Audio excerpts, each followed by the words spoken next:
Hi, I'm Dr. Chris. This last month, we've been asked to make a lot of changes to our life. And change is one of the best things we have going for ourselves, and it's one of the hardest. A lot of times in my office, I hear this complaint. Why should I be the one to change when they're the ones with the problem? Weary voices object. Take me or leave me. And I hear that voice in my head too. But I've had to ask, how's that working? The book of Samuel records this prophecy. And the Spirit of the Lord will come powerfully upon you, and you will be changed. Wonderful. However, we still have to be the ones to put that change into action. And this can be confusing. It can be so slow. And sometimes our changes aren't even recognized or approved of. And for the people pleaser, not having your positive change is recognized and approved of, practically a deal breaker. Where does change begin, though? I don't think it begins by watching a million self-help YouTube videos or reading all those self-help books. They're good, but I don't think that's where it begins. I think change really begins by asking, really thinking about these three questions. So, number one, can you, and when I say you, I mean me too, can you admit that you are responsible to change? Sometimes we need some really honest and painful confessions that maybe you are the one that's pushing friends and family away. Maybe you're responsible for being sad or angrier than ever. And maybe you're the reason why jobs and opportunities aren't coming your way. These are hard admissions. And sometimes we need a loving friend or a therapist to guide us, not push us, towards accepting our responsibility to be the one to change instead of waiting for the world to change first. We want the world to change. Guess what? The world is waiting for us to change first. Two, do you believe, really believe that you can change? Sometimes a Facebook post will pull me into a time warp, and I see old photos of high school, graduations, wedding pictures.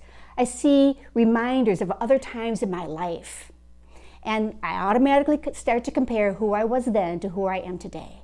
And I see that more than my big 1980s hair has changed. I'm reminded that a girl with a lot of insecurities and some sad, maybe even some bad behavior was driven to try to prove to the world that she mattered. But when I do look back, I'm rewarded with evidence that I am able, if willing, to change.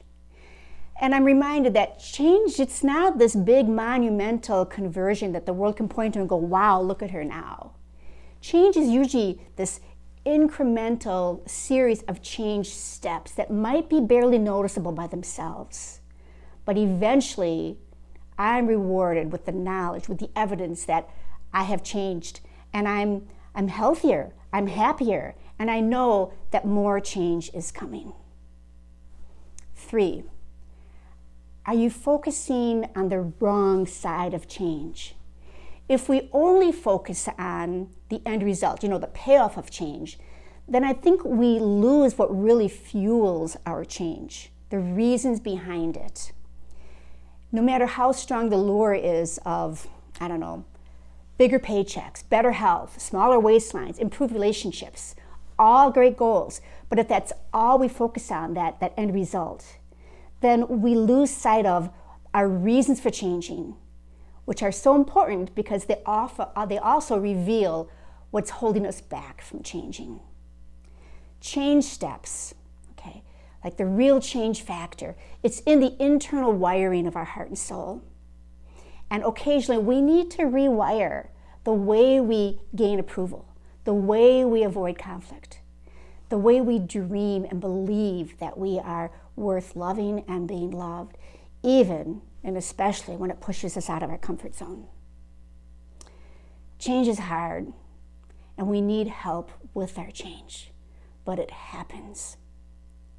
So I'm reminded of the 13th century Celtic origin of the word change. It means to bend. I love that. Bend a little. You don't have to break. And when you believe in your change and take responsibility for it, I promise you, you will be changed into the person that we were created to be, incredible and awesome. I'm Dr. Chris, wishing you all kinds of beautiful changes.